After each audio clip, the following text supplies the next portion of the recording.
Hello and welcome to Curious Minds. I'm Michael. And I'm Priya. We're so glad you're joining us today. On this podcast, we make everyday questions and complex topics simple and easy to understand. Exactly. And today we're talking about a word you hear all the time in the news: inflation. That's right. So let's start with a simple everyday example. Priya, have you noticed that the price of your favorite cup of coffee seems to have gone up over the last few years? I definitely have. It used to be $3, and now it's closer to 4.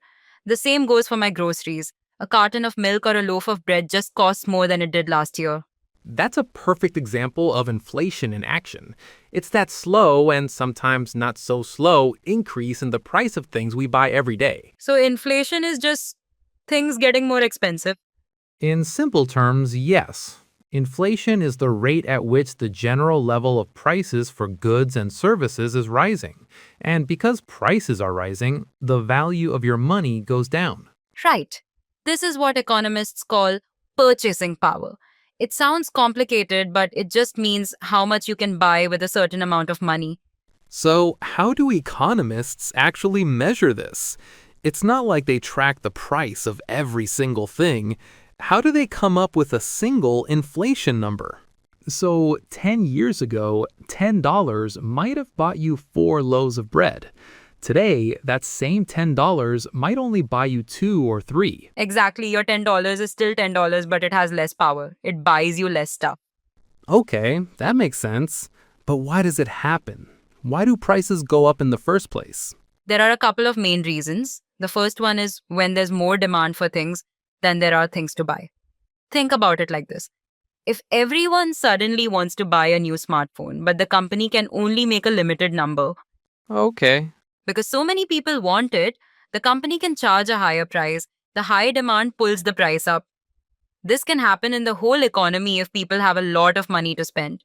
Right. So more demand than supply leads to higher prices. What's the other reason? The other one is when it becomes more expensive for businesses to make things. You mean if the cost of their materials goes up? Exactly. If the price of coffee beans goes up for a coffee shop, they have to spend more to make each cup of coffee. To keep making a profit, they have to increase the price for their customers. The rising cost gets pushed onto the consumer. I see. So we know our money buys less. How else does this affect regular people every day? One of the biggest ways is with our savings.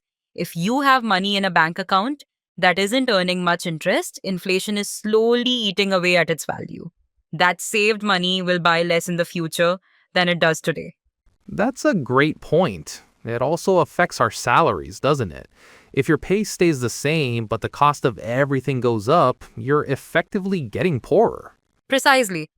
Your real wage, what your money can actually buy, goes down unless you get a pay raise that is at least as high as the inflation rate. So, if inflation is 3%, you need at least a 3% raise just to keep up. But it's not all bad news. For some people, inflation can actually be helpful, specifically for people who have borrowed money at a fixed interest rate. But it's not all bad news. For some people, inflation can actually be helpful, specifically for people who have borrowed money at a fixed interest rate. You mean like a fixed rate mortgage on a house? It sounds like inflation is mostly a bad thing. Are there any pros to it? Surprisingly, yes.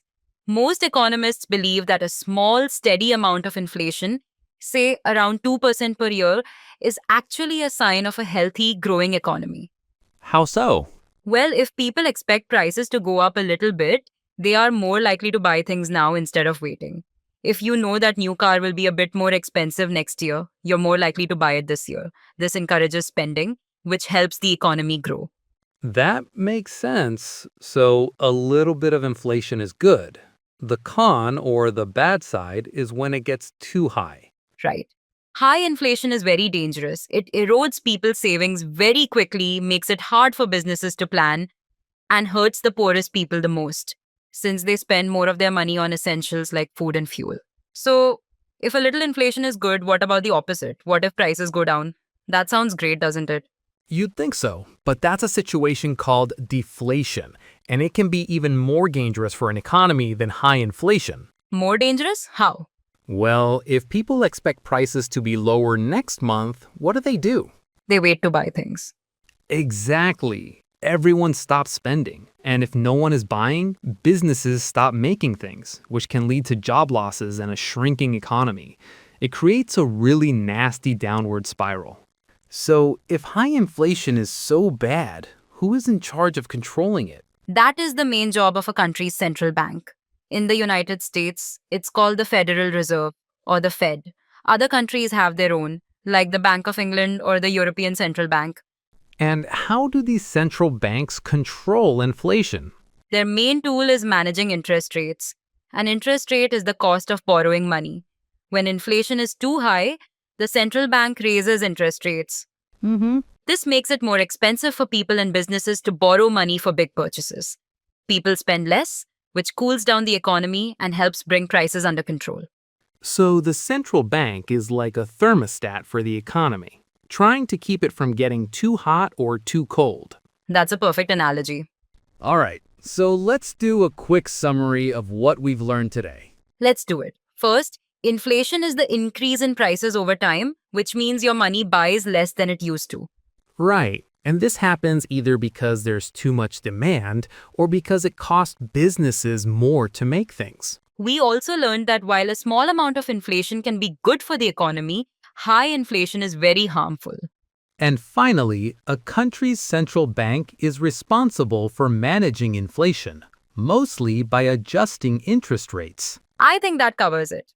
In short, inflation is just a measure of how quickly your money is losing its value. Great job, Priya. I think we've made a complex topic a lot clearer today. I hope so. Thank you so much to everyone for listening to Curious Minds. Thanks for listening and see you next time.